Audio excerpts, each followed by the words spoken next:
జెండా మోస్తాం, మా జెండా కూలీలు అందరూ కూడా ఈ జెండా పట్టుకొని మీ వెనకతలు జేజేలు కొడతామని ఒప్పుకుంటున్నారంటే అది పవన్ కళ్యాణ్ గారు విజ్ఞప్తిగా వదిలేస్తా ఉన్నాం.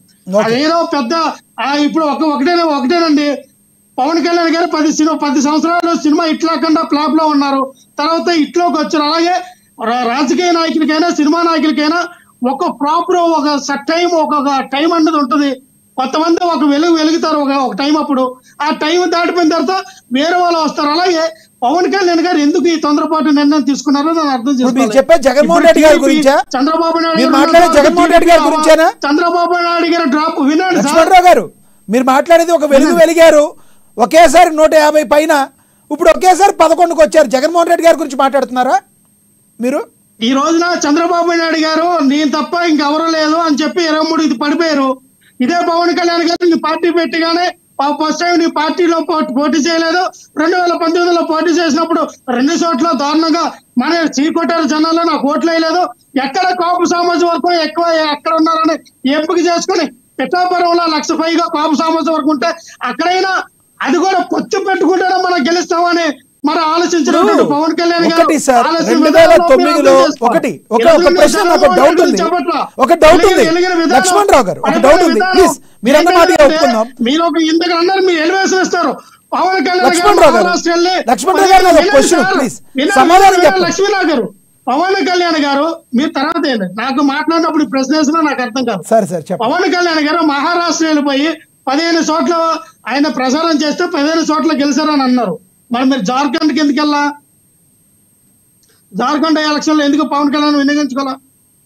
అది వాళ్ళ ఇష్టం. మీకు ఎక్కడైతే టీడీపీ వినండి, బీజేపీ ప్రభుత్వం ఎక్కడైతే ట్యాంపరింగ్ చేయడానికి నిశ్చయించుకుందో, బీజేపీ పార్టీ ఎక్కడ ట్యాంపరింగ్ చేసి అధికారాలు రావాలనుకుంటుందో ఒక్కడ అలా పాచికలు వేస్తూ ఉన్నారు.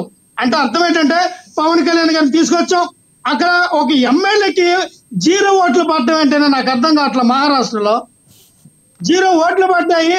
అక్కడ వెళ్ళి ఈసీ దగ్గర, ఈసీ ఆఫీస్ దగ్గర ధర్నాలు చేస్తూ ఉన్నారండి వేల సంఖ్యలో వెళ్ళి. అంటే మీకు అర్థం అవుతుంది ఇక్కడ ఎంత క్రిస్టల్ క్లియర్ గా వాళ్ళు ఎంత దారుణంగా ఈ రోజున వాళ్ళు చేస్తూ ఉన్నారన్నది. అంటే ఒకటే చెప్తా ఉన్నాం సార్ లక్ష్మీనాథ్ గారు, చెప్పండి. పవన్ కళ్యాణ్ గారు పిఎం అవనియండి, మన రాష్ట్ర ప్రజలకి మన తెలుగు వారికి నేను గర్విస్తాను. నేను ఎస్ మా తెలుగు ఈ దేశానికి సీఎం అయ్యాడు, ఈ దేశానికి పిఎం అయ్యాడని గొప్పగా చెప్పుకుంటున్నాం. ఒక పార్టీలకు అతీతంగా తప్పలేదు, మేము ఎలామైనా చెప్తా ఉన్నాం. బానిస బతుకులు బతకద్దు మీరు అన్నిదంటే పోరాడితే పోయేదే ఏమి లేదు, ఏదో బానిస సంఖ్యలు తప్ప అనే పవన్ కళ్యాణ్ ఎక్కడ ఈ రోజు బానిస బతకలేంటారు బాబు. మనం పోరాడలేము, బానిసలాగా బతకలేకపోతే మనకు పదవులు రావు, మనం ఎమ్మెల్యే అవ్వలేము, మనకు ఉప ముఖ్యమంత్రి రాదు, మాకు మినిస్టర్లు రావు, మనకి ఏమీ రావు. మన బతుకులు బానిస బతుకులే. బడుగు బలహీన వర్గాలు అలాగే కాపు సామాజిక వర్గం కూడా బానిస సామాజిక వర్గం కాదు. ఒక మాట సామాజిక లక్ష్మణరావు గారు ఒక మాట క్వశ్చన్ అడగనివ్వండి. 2009లో రాజశేఖర్ రెడ్డి గారు మొత్తం ఉమ్మడి ఆంధ్రప్రదేశ్లో ఉన్నప్పుడు చెప్పి రెడ్డి సామాజిక వర్గానికి 76 ఎమ్మెల్యే సీట్లు ఇచ్చారండి. అంటే 76 ఎమ్మెల్యే సీట్లు ఇచ్చేంత రెడ్డి సామాజిక వర్గానికి మరి అంత పర్సంటేజ్ ఉందా వాళ్ళది? ఈ సామాజిక వర్గాలు ప్రతిదానికి ఎందుకు? సామాజిక వర్గాల గురించి కాదు, మనకు పాయింట్ గురించి మాట్లాడాలి. ఎస్ మళ్ళీ వస్తాం మీ దగ్గరికి. చెప్పండి. ఒక పాయింట్ మీరు అడిగిన సమాధానం చెప్పండి. లక్ష్మీనాథ్ గారు చాలా మంచి ప్రశ్న. రెడ్డి 76% ఇచ్చారు, 76 సీట్లు ఇచ్చారు. చిరంజీవి గారు పార్టీ పెట్టి పిఆర్పి పార్టీలో 106 సీట్లు బీసీలకు ఇచ్చారండి. ఉపయోగం ఏముంది? ఉపయోగం ఏముంది అన్న అది మీరేం మాట్లాడతారు? జగన్మోహన్ రెడ్డి గారు సోషల్ ఇంజనీరింగ్ జగన్మోహన్ రెడ్డి గారు చేసినటువంటి సోషల్ ఇంజనీరింగ్ దేశం మొత్తం మీద ఎవరో చేయాల.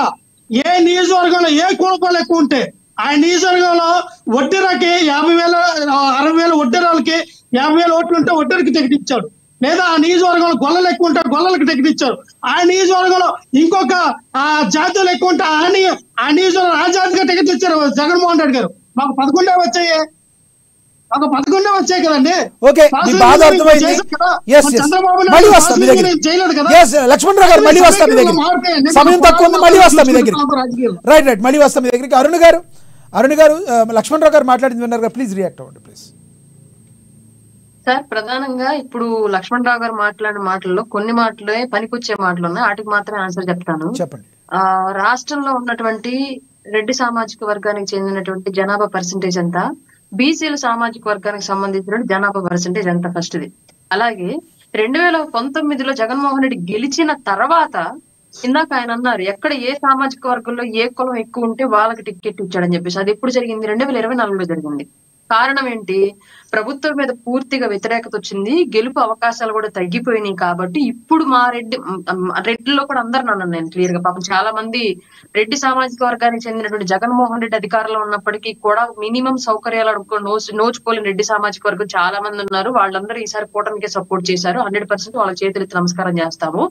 ఎవరైతే బినామీ రెడ్లు ఉన్నారో వాళ్ళకు మాత్రమే పెత్తనం ఇచ్చి గతంలో కూడా ఎస్సీ రిజర్వేషన్, ఎస్టీ రిజర్వేషన్ ప్రకారం ఇచ్చినటువంటి టికెట్లు తప్ప మిగతా అన్ని చోట్ల కూడా రెడ్లకే టాప్ ప్రయారిటీ ఇచ్చుకొని అధికారం అంతా కూడా రెడ్ల చేతుల్లోనే పెట్టినటువంటి వ్యక్తి జగన్మోహన్ రెడ్డి. ఇందాక ఆయన అన్నాడు బీసీలకి ఎంతమందికి ఇచ్చారు, వడ్డర్లకు ఇచ్చారు, యాదవులకు ఇచ్చారని చెప్పేసి. అధికారంలో ఉన్నప్పుడు ఎంతమందికి పెత్తనం ఇచ్చారు?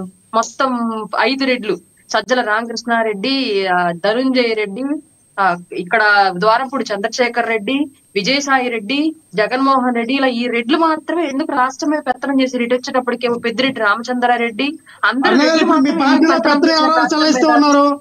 సార్ ఆపండి మాట్లాడేవాళ్ళు. లక్ష్మణ్ గారు మీకు ఇస్తాను కంక్లూడ్ చేద్దరు. మీ పార్టీలో లక్ష్మణ్ గారు మీరు లక్ష్మణ్ గారు మా టైం వినాలి కదా. మీరు మీకు నచ్చినట్టు మన పార్టీలో ఎవరో చలాయిస్తూ ఉన్నారు అధికారాన్ని. లక్ష్మణ్ గారు దయచేసి ఆగండి. లక్ష్మణ్ గారు టైం కిల్ అవుతుంది. మీరు మీకు టైం ఇస్తారు, మీరు మాట్లాడదు ప్లీజ్. లక్ష్మణ్ గారు ప్లీజ్. ఎంతో ప్రాధాన్యత ఉంది. లక్ష్మణ్ గారు మళ్ళీ మ్యూట్ అవుతుంది ప్లీజ్ ఒక్క నిమిషం. లక్ష్మణ్ గారు దయచేసి వినండి, మళ్ళీ మ్యూట్ అవుతుంది మీది. విజయవాడ వెస్ట్ పోతున్నారు కదా రైల్వే కోడరు యనమల భాస్ గారు. లక్ష్మణ్ గారు మీరు ఎదుటి వాళ్ళ దానిలో మాట్లాడుతూ ప్లీజ్ మ్యూట్ చేయండి. మీరు యనమల భాస్ గారు లేదా? లక్ష్మణ్ గారు ఒక్క నిమిషం లక్ష్మణ్ గారు దయచేసి అర్థం చేసుకోండి. మీరు మాట్లాడండి, ఏది మాట్లాడండి మీ టైంలో మాట్లాడండి. మీ టైంలో మాట్లాడండి సార్ ప్లీజ్. మీ టైంలో మాట్లాడండి ప్లీజ్, మీకు ఇస్తాను దయచేసి ఆగండి. ఎస్ అరుణ్ గారు ప్లీజ్. సార్ రాష్ట్ర వ్యాప్తంగా ఉన్నటువంటి బీసీలని, ఎస్టీలని, ఎస్సీలని మోసగించిన వ్యక్తి జగన్మోహన్ రెడ్డి. గతంలో ఆ విషయాలు చాలా ప్రజలు అర్థం చేసుకున్నారు కాబట్టి 2024లో 11 సీట్లు కూర్చోబెట్టారు. ప్రధానంగా ఈ విషయం అందరికీ తెలుసు. రెండోది, వీళ్ళు మాట్లాడాల్సిన విషయం ప్రజలకు సంబంధించి ప్రభుత్వం చేయాల్సినటువంటి పనులు ఏమైనా జాప్యం జరిగితే దాని గురించి మాట్లాడితే మనం కన్స్ట్రక్టివ్ గా దాని గురించి క్వశ్చన్ చేయొచ్చు సార్.